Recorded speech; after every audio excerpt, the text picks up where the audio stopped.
an impudent, younger female boss. That was all she was to me. Caught in a sudden downpour, I got a glimpse of her true face. "Do you want to see more?" She provocatively whispers this, looking up at me, and I find myself holding my breath. "Do you want to come to my place?" Upon blurting out these words, her reaction was, "My name is Michael Collins, and I turned 28 this year. Bear with me as I share a little about my background and the path I've walked. I was born as a winner. If I named the company I've worked, everyone would exclaim, 'Oh, that one,' in admiration. I was born as the son of the president of the company. Even though I was the second son, my parents loved me without any favoritism.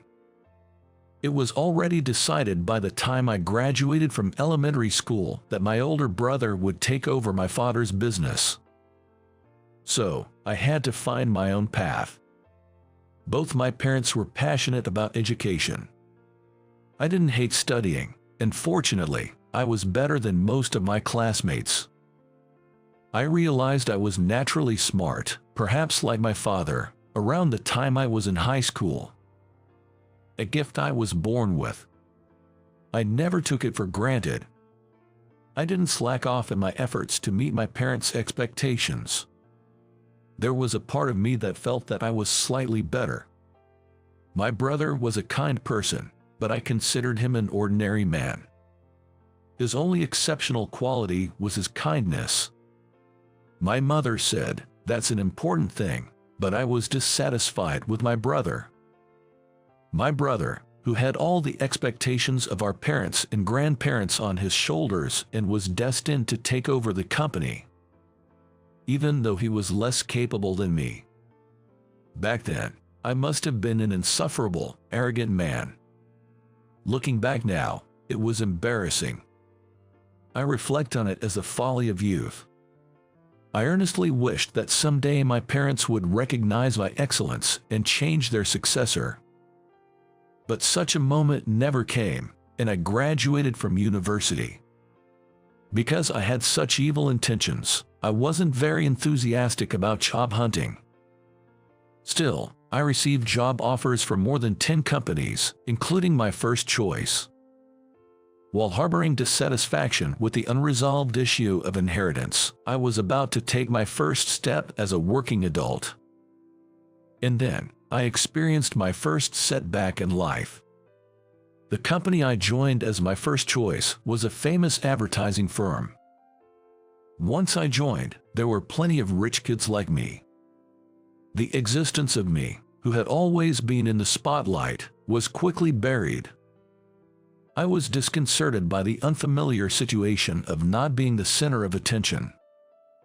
I became increasingly anxious about not being able to control the situation as I had imagined. My inherently arrogant nature got in the way, and I didn't listen to my colleagues' advice, resulting in a disastrous mistake. It took less than 6 months for me to commit a terrible mistake. I can do everything on my own. It was a mistake caused by my arrogant belief. I stared blankly at my colleagues running around to cover for me and my boss apologizing to clients. I was broken from that point.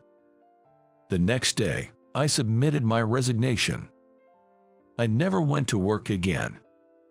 I didn't want to interact with people anymore, nor did I want to meet anyone who knew about me. My worried parents arranged for a separate apartment for me, away from our family home. In a way, I was ousted and left my house, taking refuge in a provided apartment. Half a year passed, and I finally started going outside, but I wasn't in the mood for job hunting. I was unemployed. Every day, I focused on living lazily. I decided to live in a way that completely denied my former self. I continued such a lifestyle for a few years. I think I was able to return to society because of a series of small lucky events. The only entertainment for me during an Emilite period was movies. There was an art house cinema near my apartment. They showed slightly obscure films and old foreign movies in this small movie theater. At the end of the year, they also had all-night screenings, and it was a good art house cinema deeply rooted in the local community. One day, as I was buying a ticket as usual, there was a recruitment poster for staff at the reception. "Are you hiring staff?" As I received my ticket and asked, I was told they were urgently recruiting due to a sudden vacancy. At that time, I had no idea what kind of work an art house cinema does. They said it's a fun job if you like movies, and my interest was immediately piqued.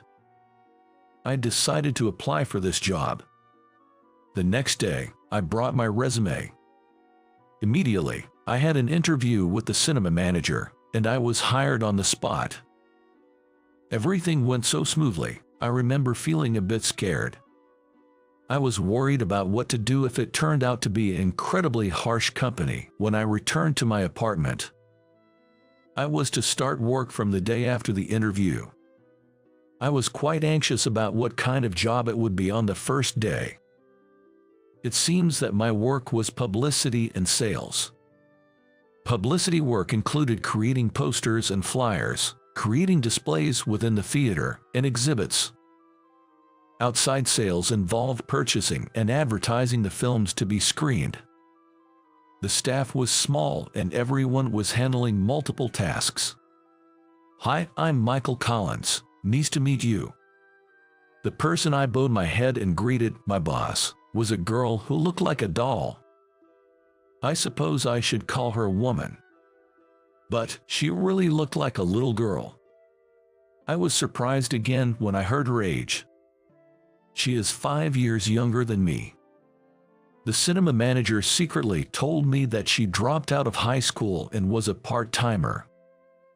She seemed to have started working here after working multiple part-time jobs and being asked if she would like to work here.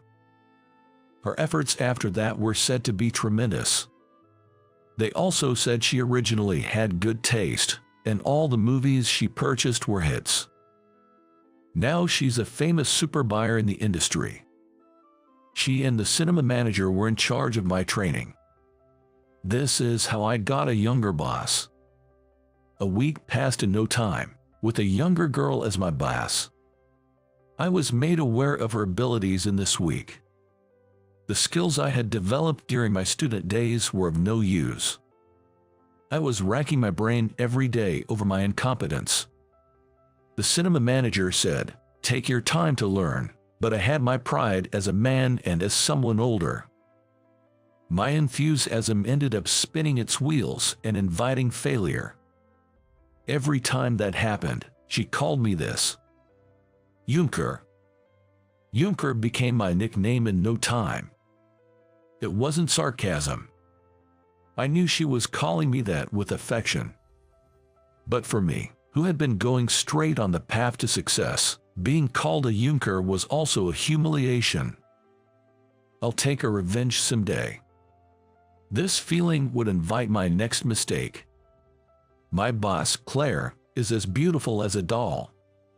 She's short with a white complexion, giving her an overall delicate impression. But her inner character is robust. I've understood that painfully well over this past week. Generally, the people in this workplace are all quite quirky. The conversations here are often teetering on the edge of sarcasm. At first, I genuinely thought I had picked the wrong job. But after observing everyone for a while, I realized how naive my thoughts had been. What sounds like insulting banter isn't actually meant as such. And everyone is sincerely committed to their work. As a result, there might be arguments, but they're just temporary.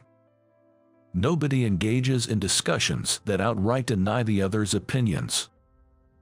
Even as a newbie, they listen to my opinions and, although with a tinge of sarcasm, give me advice. The pace at which employees grow in a workplace where there's no need to pretend to know everything seemed different. Michael, have you finished ordering the flyers? As soon as she returned from the client meeting, Claire threw instructions my way. It's all good. The submission is done. Not bad for a Junker, Claire said and placed a gift, a cafe latte from a convenience store, on my desk. I guess she remembered that this is the only thing I drink when we are on outside calls. From the other desks, voices of complaint rose. Why don't we get anything? Don't be a baby, go and buy it yourself. Even though everyone else is older, Claire is relentless. She's equally tough with the theater manager, making her practically the most powerful person here. I somehow feel a bit spoiled, but the theater manager laughs it off, saying that's just how it is with newbies. I can't always be babied by those younger than me. I pledged to myself, sipping the cafe latte. Sales is part of my job too. One day, I had an outside sales job. Claire was accompanying me. I had gone out with the cinema manager a few times, but this was my first time with Claire, and I was a bit nervous. To get me accustomed to going alone in the future, we visited a few ticket booths and bookstores. It had been sunny since morning, and the weather was nice, but after visiting about 5 places, the sky started to darken. It might rain. Do you have an umbrella? I don't usually carry an umbrella. Claire looked up at the overcast sky with a hint of anxiety. I realized I had never seen her carry an umbrella. I was about to ask why she didn't when suddenly, heavy rain began to pour. A sudden downpour. There's nothing we could do about this sudden heavy rain. Caught in the middle of a crosswalk, we started running. We managed to duck under a store awning and escape from the rain. Though we were soaked in the rain for just a few seconds, we were thoroughly wet from head to toe. I heard Claire click her tongue in annoyance. With a look of irritation, she took out a handkerchief to wipe her wet hair. Her makeup seemed to have smidged a bit from the rain. This sucks, she cursed, kicking my leg in frustration. I'm not the one who made it rain, you know. What? I looked down at Claire, and I felt a sense of discomfort. There was something different about her face. Her makeup was smeared, I think, but there was still something off. Observing closely, I realized what was causing this discomfort. Claire, did you have beauty marks under your eye? She must normally conceal them with foundation or concealer. 3 beauty marks lined up under her left eye. It felt like I had just discovered a secret about Miller, and it gave me a little thrill. Want to see more? She whispered, looking up at me, and my heart skipped a beat. It was pretty sexy. I was smitten by these suddenly revealed beauty marks. I've always had a thing for beauty marks. I'm well aware of it. Unconsciously, I moved a little closer to Claire and looked down at her. Do you want to come to my place? It's not far from here. Upon hearing my words, Claire's face turned bright red. I also started to feel a bit embarrassed. I tried to smooth things over, but before I could say anything, I got a swift kick in the shin. Ouch! Hey, what was that for? Shut up. You're such a Junker, stop talking nonsense. Claire spat out these harsh words, leaving me crouched there in pain as she ran off. The rain hadn't stopped. She'll be soaked by the time she gets home. I hope she doesn't catch a cold. I started to worry. When I returned to the cinema, Claire had apparently gone straight home and wasn't back at the office. The next morning, Claire's attitude was unmistakably cold. She was deliberately avoiding me. She wouldn't look at me, and her greetings were half-hearted. Even when I tried to discuss work, she handed tasks off to other seniors. She was systematically excluding me from her territory. Other staff members started questioning me. Hey, what did you do to her? It made things uncomfortable. During lunch break, I finally caught up with Claire, but she still wouldn't look at me. In a corner of the hallway, out of sight from other staff members, I confronted Claire. Why are you avoiding me?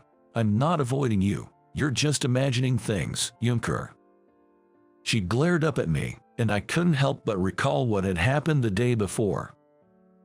As I gently rubbed the area under Claire's left eye with my thumb, the 3 hidden beauty marks reappeared. She glared back at me, not resisting my touch. Suddenly, my memory started to rewind. I had seen these beauty marks before. This was back when I was still a college student. Back then, I was arrogant and unlikable. I thought I was superior and couldn't imagine making a mistake. Both my classes and my social club felt like playtime, and I spent my time there aimlessly. There was a tavern that our club always used. An Italian-style tavern, a little fancy, perfect for wooing girls. That day, we had a mixer, 3 friends and 4 girls. I think most of the girls were interested in me. My buddy noticed it and began to get irked. I think if he's going to get irked, he might as well work on himself, but he doesn't seem to have that kind of ambition. Even worse, he started making passes at the young waitress who brought us our food. The girl, who looked about high school age, was blushing and clearly uncomfortable. Her hair was dyed silver and cut into a pixie style, adorned with several piercings. I thought maybe she was a bit rebellious. Because of her appearance, I assumed she could easily avoid the floret. But I soon realized that appearances can be deceiving. She was genuinely distressed. Unable to rebuke the customer too harshly, she seemed to lack the experience to handle the situation smoothly.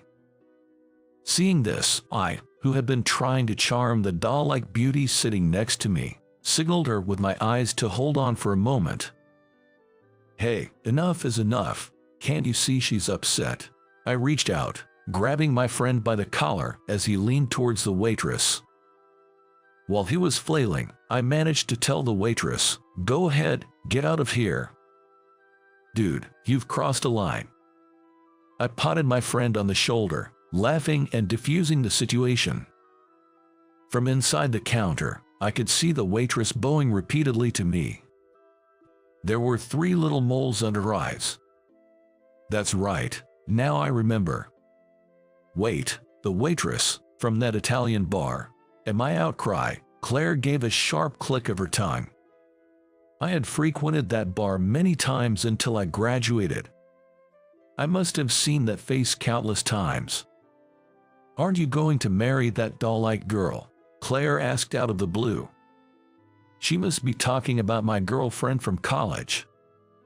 A girl who looks just like Claire now.